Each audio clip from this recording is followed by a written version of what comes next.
Olá! Hoje a gente vai mergulhar numa ideia que, de certa forma, conecta todo mundo através dos séculos. O que será que textos tão antigos podem nos dizer sobre a busca por sentido? Bem no meio daquelas grandes transformações da vida. Vamos explorar juntos como uma orientação pode aparecer nos momentos mais inesperados, sabe? Moldando desde o destino de nações inteiras até as nossas conversas mais simples do dia a dia. Para começar, vamos direto ao ponto com uma pergunta que, olha, de um jeito ou de outro, todo mundo já se fez em algum momento. Quando o chão parece que vai sumir debaixo dos pés, o que ou quem aponta o caminho a seguir? E isso não é só uma questão filosófica, não. É o centro da nossa experiência de amadurecer, de crescer.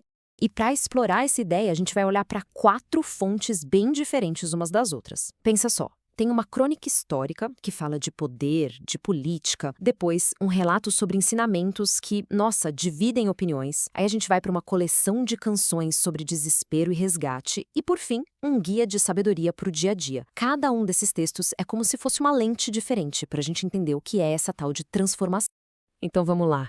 A nossa primeira história é sobre uma mudança, assim, em escala épica. A transformação de uma nação inteira. E o mais curioso é que tudo começa com um cara que não tinha a menor ambição de ser líder. E esse é o Saul.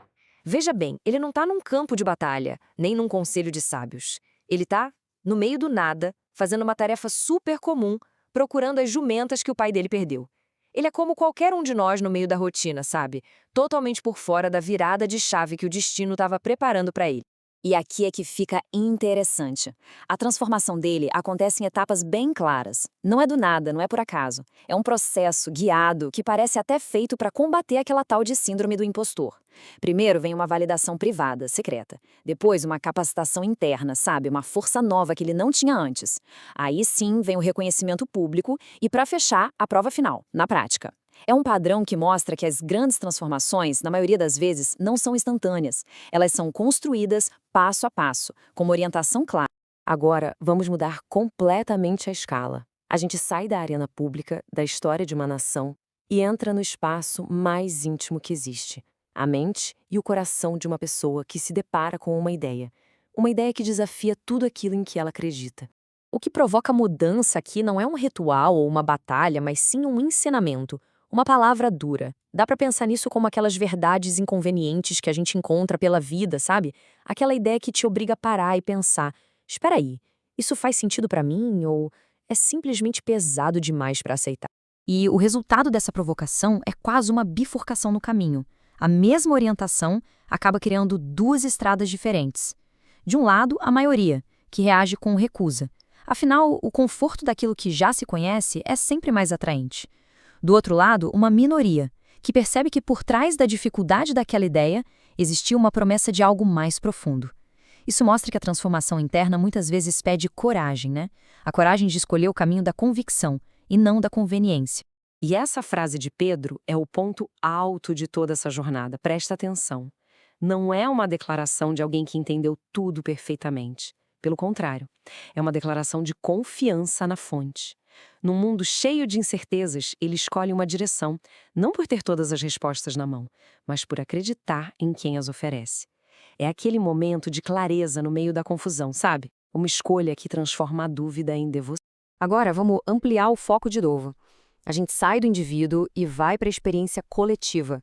Como é que grupos de pessoas, comunidades inteiras, atravessam aqueles períodos de crise e encontram um caminho para se renovar. O Salmo 107 nos apresenta 4 cenários bem vívidos de desespero em comunidade. Não é só uma pessoa sofrendo isolada, são grupos inteiros. Pessoas perdidas no deserto, gente aprisionada, doentes, marinheiros enfrentando o caos de uma tempestade. São metáforas muito fortes para qualquer comunidade que já esteve em crise, se sentindo sem saída, sem esperança. E o que é fascinante aqui é que para cada um desses grupos a história se repete, seguindo um padrão muito claro, em 4 passos. Eles chegam no limite, admitem que são vulneráveis e pedem ajuda.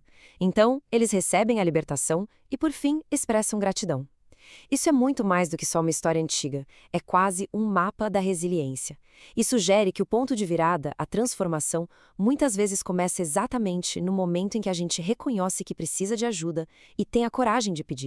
E agora, para fechar esse ciclo, a gente traz essa grande ideia de transformação para a menor e, ao mesmo tempo, talvez a mais impactante de todas as escalas. As escolhas que fazemos a cada momento nas nossas interações do dia a dia.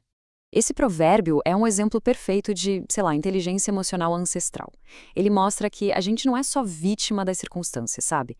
Em uma fração de segundo, com uma única escolha de palavras, está nas nossas mãos o poder de guiar uma situação tensa para a paz ou para o conflito.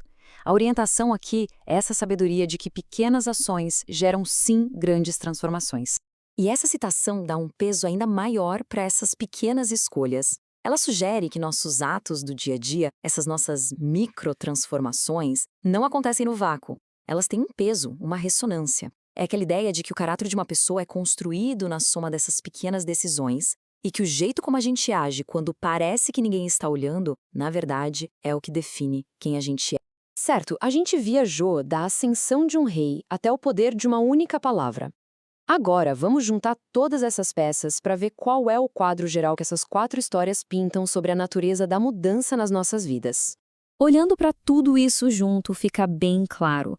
A orientação pode vir de muitas formas. Um evento externo, uma ideia que mexe por dentro, uma experiência em grupo ou um simples conselho. Mas não importa a escala ou método, o padrão é consistente. Sempre existe um momento de orientação que leva a um momento de transformação profunda. E aqui está a grande ideia que amarra tudo. Juntas, essas narrativas sugerem que as transformações mais importantes da vida não são acidentes. Elas são, na verdade, precedidas por um momento de orientação. Elas nos mostram que, mesmo no meio do caos da mudança, existem padrões, existe uma lógica, uma mão que guia. Pode ser divina, profética, a sabedoria de um conselho ou a voz da nossa própria convicção. E tudo isso nos deixa com uma pergunta para a gente levar e refletir. Nas nossas próprias jornadas, naquelas bifurcações e tempestades da vida, onde é que estamos buscando orientação? Que palavras, que padrões, que tipo de sabedoria pode nos guiar, não apenas para mudar aquilo que a gente faz, mas para transformar quem a gente se torna?